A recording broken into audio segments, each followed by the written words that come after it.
इस फिल्म के सभी पात्र नेता अभिनेता अभिनेत्री कुत्ता बिल्ली भैंस चूहा हाथी घोड़ा पालकी जय कन्हैया लाल की सभी काल्पनिक हैं। इन सभी पात्रों नेताओं अभिनेताओं अभिनेत्रियों कुत्तों बिल्लों भैंसों चूहों हाथियों आदि का किसी भी जीवित या मृत व्यक्ति से कोई संबंध नहीं है, और अगर कोई संबंध निकल के सामने आता भी है तो ये एकमात्र संयोग ही माना जाएगा। वैसे हम एक बात की गारंटी देते हैं कि इस फिल्म में एक भी संयोग देखने को नहीं मिलेगा।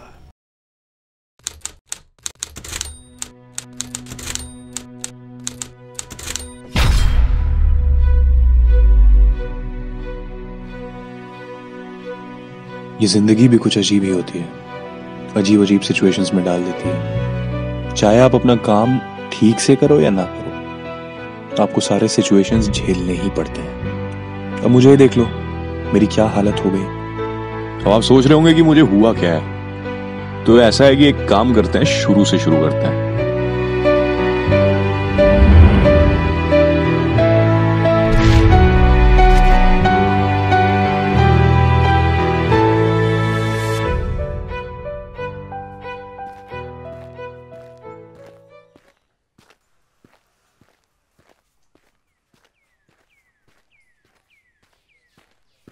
अबे सुने केमिस्ट्री का मार्क्स चढ़ गया पोर्टल पे। अबे ये छोड़ो, पहले ये बताओ किसनवा आजकल नहीं दिखाई देता है। अरे वो तो बड़का पुजारी हो गया और सुबह ही नहा धो के मंदिर चला जाता है, सुबह ही एकदम।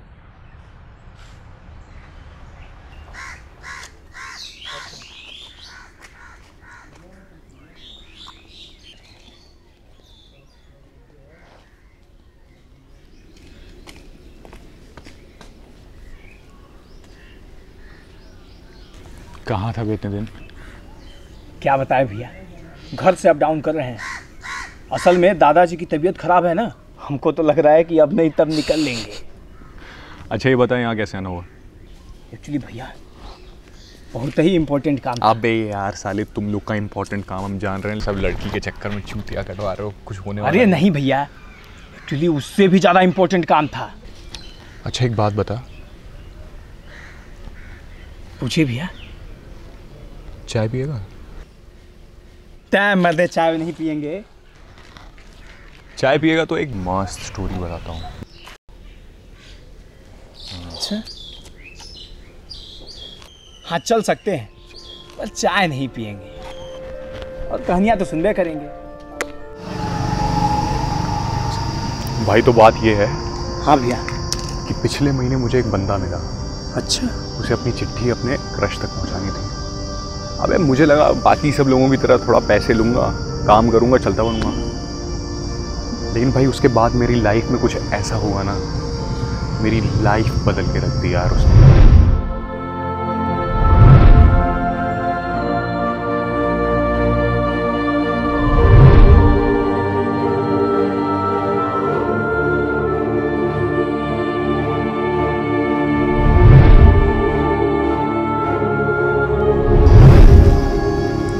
फिर मैंने रियलाइज़ किया कि मैं साला उन लोगों की मदद कर रहा हूँ जो अपनी मदद खुद कर सकते हैं, like they are able to do their own work. और फिर मैंने अब डिसीजन ले लिया है कि मैं सिर्फ उन लोगों की मदद करूँगा ना जो अपनी मदद खुद नहीं कर सकते, दे आर नॉट एबल। वो लोग कहीं ना कहीं उनकी आखिरी इच्छाएं पूरी नहीं हो पाती और यहीं कहीं घूमते रहते हैं हमारे बीच। और एक मज़ेदार बात बताऊँ? हाँ भैया बताइए। मुझे ना भूत दिखने लगे। क्या भैया मजाक कर रहे हैं मेरे साथ? अरे यार तुझे यकीन नहीं हो रहा है? तुझे लाइव एग्जांपल वो देख वहाँ एक लड़का है। वो देख वहाँ पे एक बंदी खड़ी है, दिख रही है? हाँ भैया दिख रहा है। भूत है। अच्छा वो सब छोड़िए भैया, हमको भी मिलवाइए अपनी क्लाइंट से। अरे छोड़ यार, डर जाएगा तू। अरे नहीं भैया, क्यों डरेंगे? ठीक है तो आज 3 बजे ठीक, गंगा महल घाट।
एक्चुअली ये इनके पिताजी की अस्थियां थी जो ये गंगा में बहा नहीं पाए, इसलिए इनकी आत्मा भटक गई थी। तो इनका बचा हुआ काम मैंने पूरा कर दिया, तो अब इनकी आत्मा को शांति मिल गई है। तो बॉस ऐसा है कि अब मैं निकलता हूँ और मुझे भी अपनी थोड़ी लव लाइफ सेटल करनी है, नहीं तो मेरी आत्मा भी यहीं भटकती रहेगी। ठीक है, चलो अब कल मिलते हैं। अरे अरे अरे, लेकिन भैया हमारा कमा कब होगा? हमारा काम लौटने के बाद। अरे जरूरी रहा यार।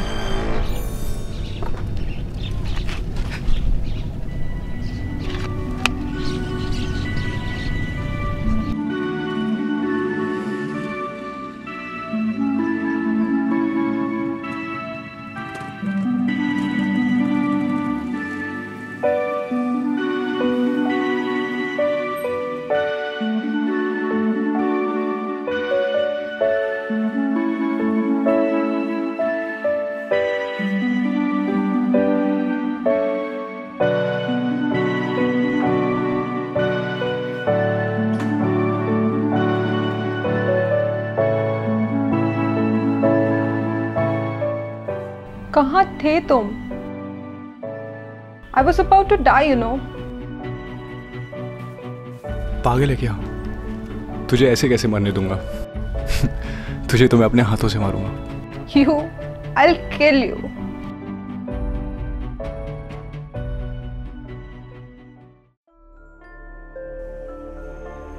सर, मैंने आपसे एक लड़के के केस के बारे में बात की थी जो देख नहीं सकता है सर। देखिए वो केस काफ़ी कॉम्प्लिकेटेड था क्योंकि हमें डोनर नहीं मिल पा रहा था, पर अब हमें डोनर मिल गया है, सो अब हम वो ऑपरेशन कर सकते हैं, वो बच्चा ठीक हो जाएगा। बस थोड़े पैसों की ज़रूरत पड़ेगी, वो आप अरेंज कर लीजिए। सर मैं पैसे अरेंज कर दूँगा सर, बस आप ऑपरेशन देखिए।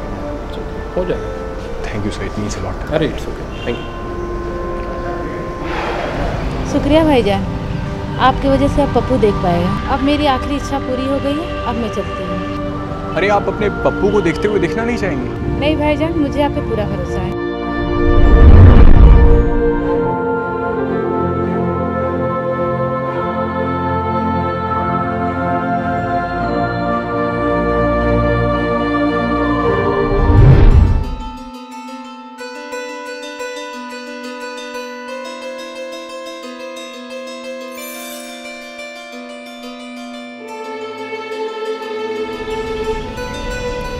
मैम, पीहू आपके पास बैठी है, आपसे कुछ कहना चाहती है।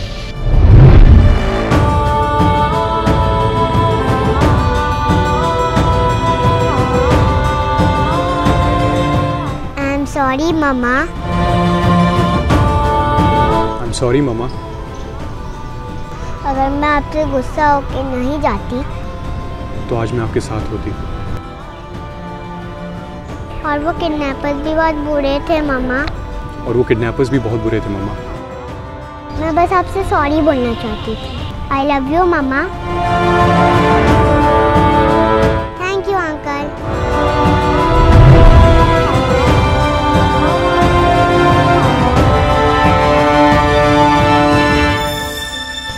अच्छा ये बता, आज इतने सारे भूतों से मिल लिए, मजा आया? हाँ भाई, सबकी आखिरी इच्छा पूरी हो गई, और क्या चाहिए। तो भाई तू इतना उदास क्यों है? चलिए भैया क्या बताएं, उस दिन बता नहीं रहे थे कि हमारे दादाजी की तबीयत खराब है। असल में वो सही में चल बसे, लेकिन उनकी मौत का कारण कुछ और ही था। क्या? वही हमारे चाचा जी और पिताजी में घर बार को लेकर झगड़ा हो रखा है।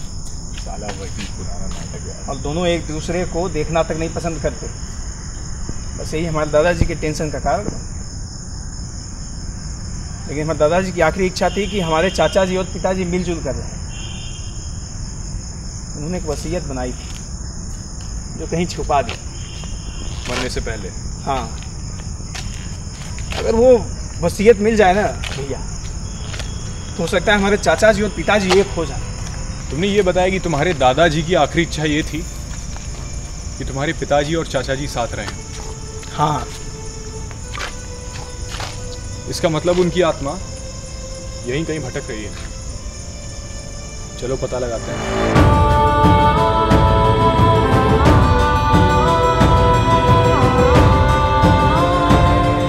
अरे कौन हो रे तू? चोरू चुक्का हो का? नहीं, आप ब्रिज के दादाजी हैं ना? हाँ, हम ही हैं। तू कौन है? मैं ब्रिज का दोस्त हूँ। मुझे बस आपसे एक बात पूछनी है कि आपने अपनी वसीयत कहाँ छुपा के रखी है? हम काहे बताएं?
बधाई हो भाई, तुम्हारे दादाजी की भी आखिरी इच्छा पूरी हो गई। अब तो तू खुश है ना? बहुत बहुत बहुत थैंक यू भैया। हमारी भी आखिरी इच्छा यही रही कि हमारे चाचा जी और पिताजी एक हो जाएं। अब मुझे भी चलना चाहिए।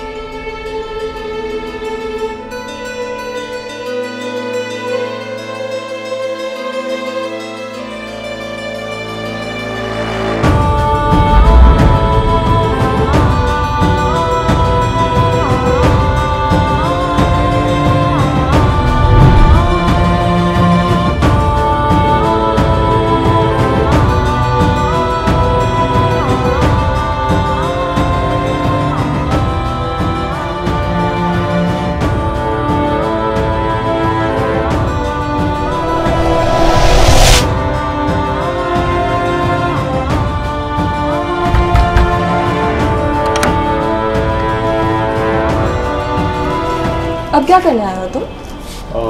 गरिमा है, वो यहाँ नहीं है। Please call. वो तुमसे नहीं मिलना चाहती।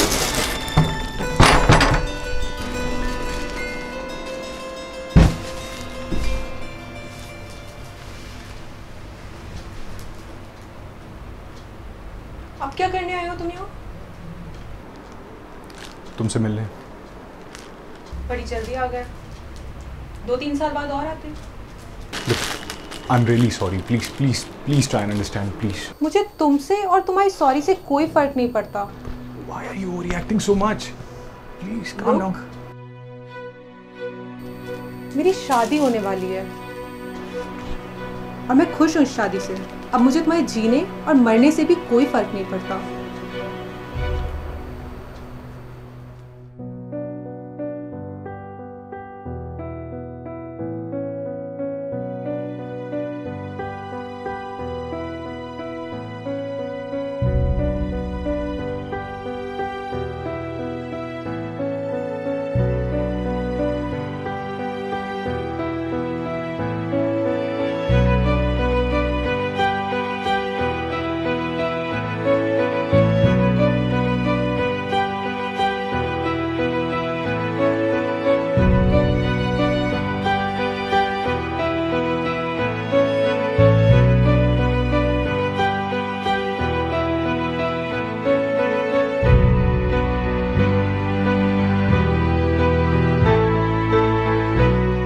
तो ये कहानी थोड़ी अजीब जरूर थी, पर असली थी।